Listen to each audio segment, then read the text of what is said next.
Hello दोस्तों, जय हिंद, नमस्कार। एक बार फिर से आप सभी का स्वागत करते हैं आपके अपने यूट्यूब चैनल बीजी टेस्ट 2.0 में। तो दोस्तों, आज जो हमारा वीडियो है वो किससे है? हिस्ट्री यानी कि इतिहास से। तो इतिहास से जो हमारा टॉपिक है वो है हड़प्पा सभ्यता। क्या है हमारा टॉपिक? है हड़प्पा सभ्यता। तो आज हम बात करेंगे या क्वेश्चन करेंगे हड़प्पा की सभ्यता से। तो सबसे पहले हम जानते हैं कि हड़प्पा सभ्यता की खोज कब और किसने किया था। ठीक है, मान लीजिए ये हमारा क्वेश्चन है कि हड़प्पा सभ्यता की खोज कब और किसने किया था या किसके द्वारा किया गया था। तो हम बताएंगे कि हड़प्पा सभ्यता की खोज सन 1921 ईस्वी में दयाराम साहनी के द्वारा किया गया था। किसके द्वारा? दयाराम साहनी के द्वारा सन 1921 ईस्वी में हड़प्पा सभ्यता की खोज की गई थी। ठीक है, तो वीडियो में लास्ट तक बने रहिएगा दोस्तों। अगर वीडियो मेरा अच्छा लगे तो वीडियो को लाइक, चैनल को सब्सक्राइब ज़रूर कीजिएगा। तो चलिए चलते हैं हमारे पहले क्वेश्चन पे। तो हमारा पहला क्वेश्चन क्या दिया है? हड़प्पा सभ्यता का सर्वाधिक मान्यता प्राप्त काल कौन सा है? तो यहाँ पे क्या पूछा है कि सर्वाधिक मान्यता प्राप्त मतलब कौन सा काल था जिसे सर्वाधिक मान्यता प्राप्त थी? तो वो कहेंगे हम 2500 ईसा पूर्व से 1700 ईसा पूर्व तक।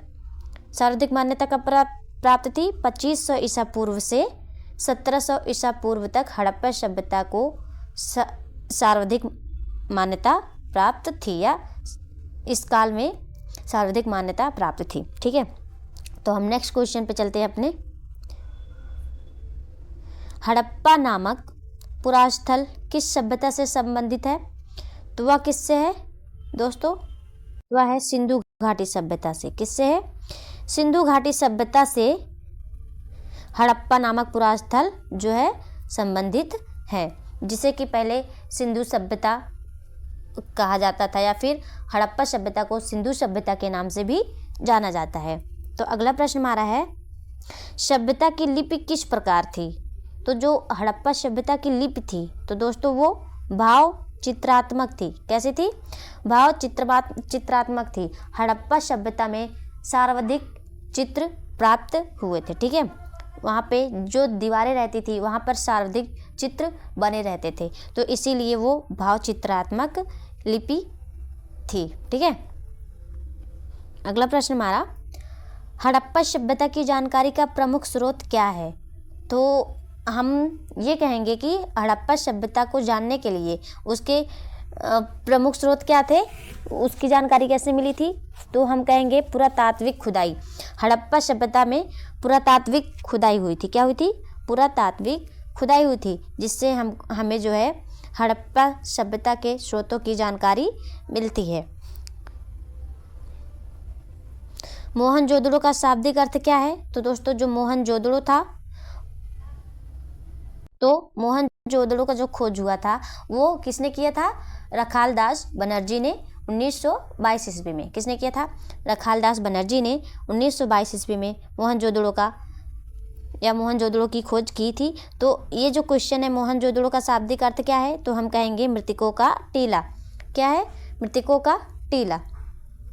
अगला प्रश्न हमारा देखेंगे, सिंधु सभ्यता किससे संबंधित है? तो हम कहेंगे सिंधु सभ्यता जो है वो आद्य ऐतिहासिक युग से संबंधित है। किससे है? आद्य ऐतिहासिक युग से सिंधु सभ्यता संबंधित है। ठीक है, अगला प्रश्न हमारा है, मूर्ति पूजा का आरंभ कब से माना जाता है? तो जो मूर्ति पूजा का आरंभ था वो पूर्व आर्य काल से माना जाता है। कब से? पूर्व आर्य काल से मूर्ति पूजा का आरंभ माना जाता है। तो यहाँ पे हमारा पॉइंट है, क्या है? सिंधुवासियों ने पहली बार तांबे में टिन मिलाकर कांसा तैयार किया था, इसलिए इसे कांस्य युगीन सभ्यता भी कहा जाता है। तो किसे? हड़प्पा सभ्यता को क्या कहा जाता है? हड़प्पा सभ्यता को कांस्य युगीन क्या कहा जाता है? कांस्य युगीन सभ्यता भी कहा जाता है। ठीक है, अगला प्रश्न हमारा देखेंगे, हड़प्पा की समकालीन सभ्यता रंगपुर कहाँ स्थित है? तो जो हड़प्पा की समकालीन सभ्यता रंगपुर था वो सौराष्ट्र में। कहाँ पे? सौराष्ट्र में स्थित है। हड़प्पा संस्कृति का वह कौन सा स्थल है जहाँ दुर्ग तथा निचला नगर अलग अलग प्राचीरों से घिरे हुए हैं। तो वह क्या है? कालीबंगन। क्या है? कालीबंगन है, जो कि वहाँ के दुर्ग तथा निचला नगर अलग अलग प्राचीरों से घिरे हुए हैं या अलग अलग वस्तुओं से घिरे हुए हैं। मोहनजोदड़ो एवं हड़प्पा सभ्यता की पुरातात्विक खुदाई किसके द्वारा की गई थी? तो वह सर जॉन मार्शल के द्वारा। किसके द्वारा? सर जॉन मार्शल की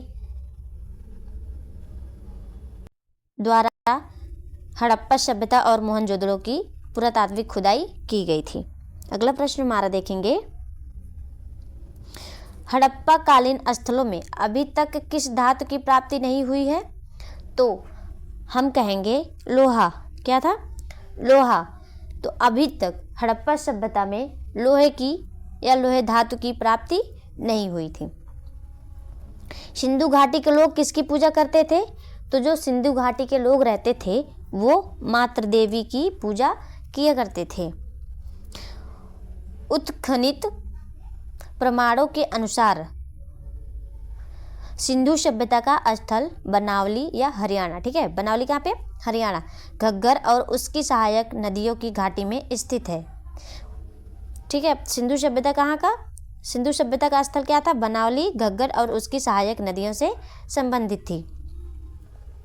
धौलावीरा नामक पुरातात्विक स्थल किस राज्य में स्थित है? तो जो धौलावीरा नामक पुरातात्विक स्थल था यह है वह गुजरात राज्य में स्थित है। हड़प्पा संस्कृति की मोहरों पर घोड़े का अंकन नहीं हुआ था। वहाँ पे बैलों का ज़्यादातर अंकन मिलता है। वहाँ की मोहरों पे बैलों का अंकन मिलता है, वहाँ पे घोड़ों का अंकन नहीं था। अगला प्रश्न हमारा देखेंगे, आधुनिक देवनागरी लिपि का प्राचीन रूप क्या है? तो जो आधुनिक देवनागरी लिपि है उसका प्राचीन रूप है ब्राह्मी लिपि। क्या है? ब्राह्मी लिपि है। हड़प्पा काल की मुद्राओं के निर्माण में मुख्यतः किस पदार्थ का उपयोग किया गया है?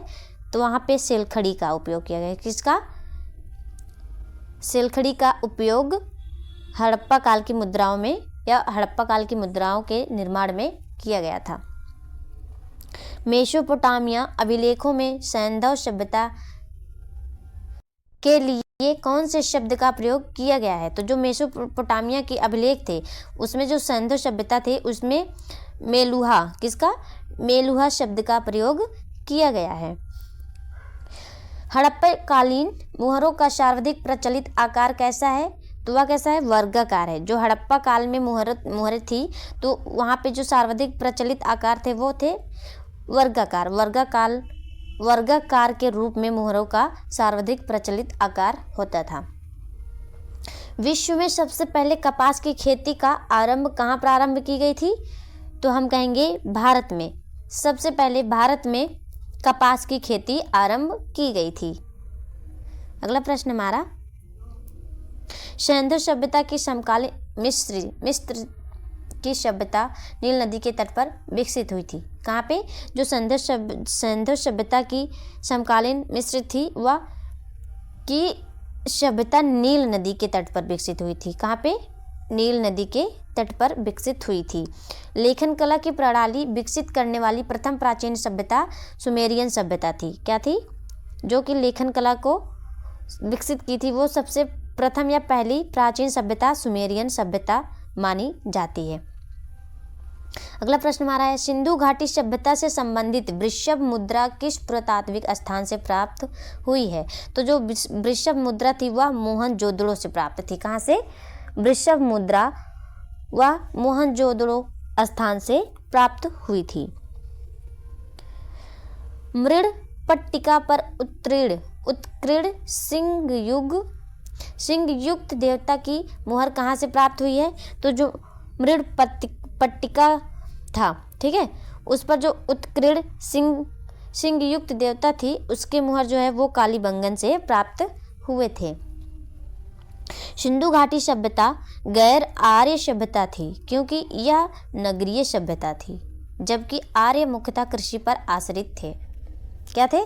जो वहाँ के आर्य थे वो सिर्फ कृषि पर आश्रित थे। किससे? कृषि पर आश्रित थे। सिंधु घाटी सभ्यता को आर्यों से पूर्व की सभ्यता रखे जाने का महत्वपूर्ण कारक क्या है? तो वह है मृत भांड।